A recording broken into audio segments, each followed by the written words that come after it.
Hello friends, आपका जेके biology class में स्वागत है। और आज के हम इस वीडियो में डीएनए पॉलीमरेज के बारे में जानेंगे और यह सीखने की कोशिश करेंगे कि क्या क्या महत्वपूर्ण सवाल एग्जाम में पूछे जा सकते हैं।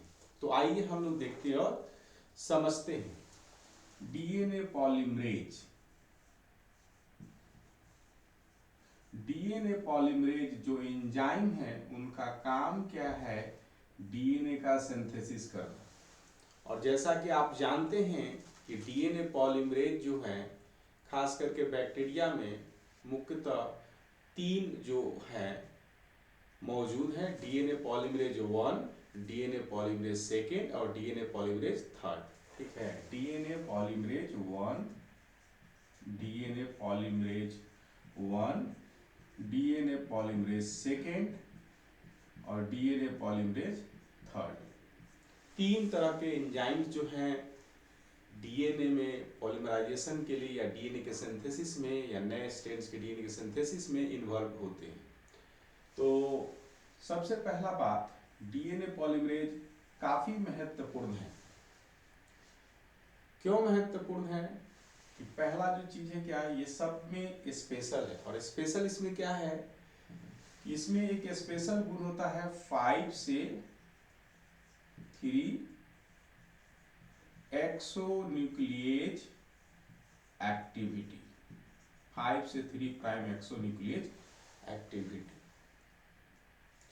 और सारे डीएनए पॉलीमरेज में 1, 2, 3 जो भी है, सारे में जो गुण पाए जाते हैं, सबसे महत्वपूर्ण जो डीएनए पॉलीमरेज है तो उनकी जो पॉलीमराइजेशन एक्टिविटी पाई जाती है। पॉलीमराइजेशन मतलब कि नए स्ट्रेन्स का सिंथेसिस करना। और इन सारे पॉलीमरेज में 3 से 5 प्राइम एक्सोन्यूक्लिएज एक्टिविटी पाई जाती है। एक्सोन्यूक्लिएज एक्टिविटी पाई जाती है। सही है। तो यहाँ से जो सवाल अक्सर पूछे जाते हैं कि 2-3 सवाल काफी कॉमन पूछे जाते हैं। पहला चीज कि पॉलीमरेज 1 किस मामले में यूनिक है, तो इसमें क्या है, 5 से 3 प्राइम एक्सोन्यूक्लिएज एक्टिविटी है जो और कहीं भी मौजूद नहीं है, और कहीं भी मौजूद नहीं है। ठीक है, अब बात करते हैं कि 3 प्राइम टू 5 प्राइम और 5 टू 3 प्राइम एक्सोन्यूक्लिएज एक्टिविटी क्या है, इसके बारे में भी हम थोड़ा देखेंगे। लेकिन इसके पहले मैं एक चीज और बता देना चाहता हूं कि जो मेन एंजाइम है पॉलीमराइजेशन के लिए, डीएनए पॉलीमरेज थर्ड है। डीएनए पॉलीमरेज थर्ड जो है पॉलीमराइजेशन एक्टिविटी में महत्वपूर्ण रोल प्ले करता है। बैक्टीरिया का मेन पॉलीमराइजेशन एक्टिविटी में रोल करता है।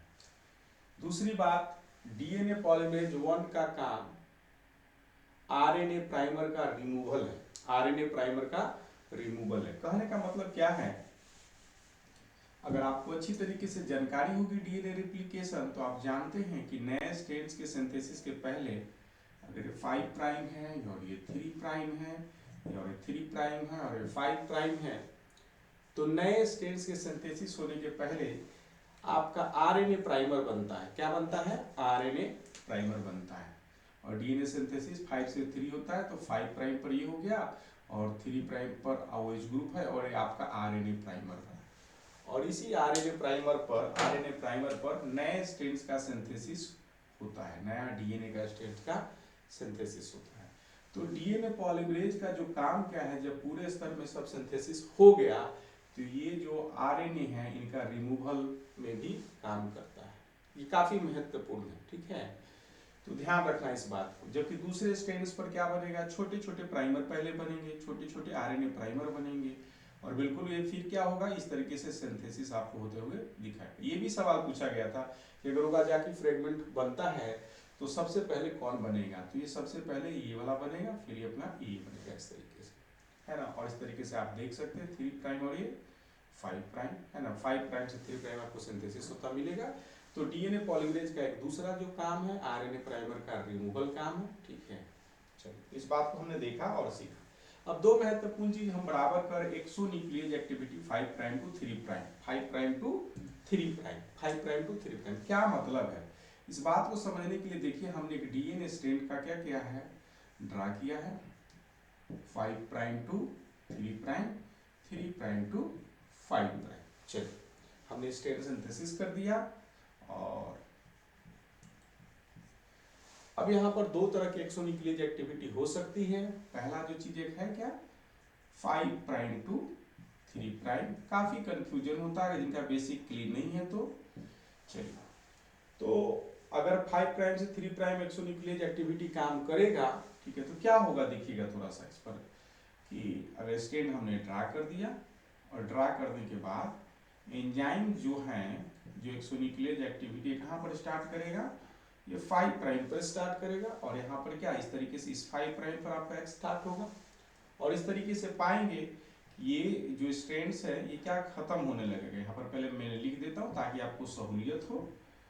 और ये 3 प्राइम और ये 5 प्राइम। तो यहाँ एंजाइम जो है 5 प्राइम 3 प्राइम एक्सोन्यूक्लियेज एक्टिविटी एंजाइम काम कर रहा है, इस स्ट्रैंड्स को डिग्रीगेट करना चालू करेगा और इस डायरेक्शन से इस डायरेक्शन पर इस तरीके से डिग्रीगेट करना चालू करेगा। और इस तरीके से फाइनली देखेंगे कि आपका स्ट्रैंड है ना इस तरीके से दिखता हुआ प्रतीत होगा। ठीक उसी तरीके से 3 प्राइम से 5 प्राइम एक्सोन्यूक्लियेज एक्टिविटी की बात करें तो ये कैसे काम करेगा, है ना। आप डीएनए को ड्रा कर लीजिए, है ना, 5 प्राइम से 3 प्राइम, 3 प्राइम से 5। अब यहाँ पर जो स्ट्रैंड का डिग्रीगेशन 3 प्राइम से 5 प्राइम, तो एंजाइम इधर से काम करना पड़ेगा, है ना, एक्सोन्यूक्लियेज तो बाहर से काम करेगा। 3 प्राइम से 5 प्राइम तो यहाँ से इस तरीके से डिग्रीगेट करना चालू करेगा और इधर से इस तरीके से इधर से इस तरह से डिग्रीगेट करना चालू। तो आपको स्ट्रैंड्स ऐसे बनते हुए दिखाई देंगे। ठीक है, तो हमने यहाँ एक्सोन्यूक्लियेज एक्टिविटी का भी देख लिया कि भाई क्या एक्सोन्यूक्लियेज एक्टिविटी है ना। और ये जो गुण है, ये दोनों गुण ये मौजूद है डीएनए पॉलीमरेज में, दोनों गुण मौजूद है। 5 प्राइम टू 3 प्राइम एक्सोन्यूक्लियेज एक्टिविटी और 3 प्राइम टू 5 प्राइम एक्सोन्यूक्लियेज एक्टिविटी, दोनों गुण मौजूद है ना। जबकि अगर हम बात करते हैं और पॉलीमराइजेशन की, जो और पॉलीमराइजेशन एंजाइम जो इन्वॉल्व होते हैं जैसे डीएनए पॉलीमरेज 3, उसमें ये गुण नहीं होता है। चलिए, अब एक और सवाल जो काफी फ्रीक्वेंटली पॉलीमराइजेशन से पूछा जाता है कि अगर हमने यहाँ एक छोटा सा सिंप्लीफाइड वर्जन लगाया है कि मान लीजिए कि एक जो डोमेन है, रीजन है, जो डीएनए पॉलीमरेज का 5 से 3 प्राइम है, पॉलीमराइजेशन एक्टिविटी कर रहा है, पॉलीमराइजेशन एक्टिविटी कर रहा है। और ये जो डोमेन है 5 प्राइम से 3 प्राइम क्या कर रहा है, एक्सोन्यूक्लियेज कर रहा है, एक्सोन्यूक्लियेज एक्टिविटी कर रहा है। और ये जो अगला जो रीजन है ये 3 प्राइम से 5 प्राइम एक्सोन्यूक्लियेज कर रहा है, एक्सोन्यूक्लियेज एक्टिविटी कर रहा है। अगर इस रीजन को रिमूव कर दें, अगर इस रीजन को डीएनए पॉलीमरेज से रिमूव कर दें, जो 5 से 3 प्राइम का यूनिक है ना, जो डीएनए पॉलीमरेज में पाया जाता है, अगर इसको रिमूव कर दें तो इस फ्रेगमेंट को क्या कहते हैं, आपको कमेंट बॉक्स में लिखना है कि 5 प्राइम से 3 प्राइम जो पॉलीमराइजेशन एक्टिविटी है और साथ में क्या है बचा हुआ जो गुण है 3 प्राइम टू 5 प्राइम एक्सोन्यूक्लियेज एक्टिविटी है, इस फ्रेगमेंट को, इस पूरे फ्रेगमेंट को क्या कहते हैं, यही आपको कमेंट बॉक्स में लिखना है। अगर आपको वीडियो अच्छा लगता है तो जरूर कमेंट बॉक्स में लिखें, हम आपकी प्रशंसा करेंगे और यह हमें नए वीडियो बनाने के लिए इनकरेज करता है। Thank you for watching that video, see you soon.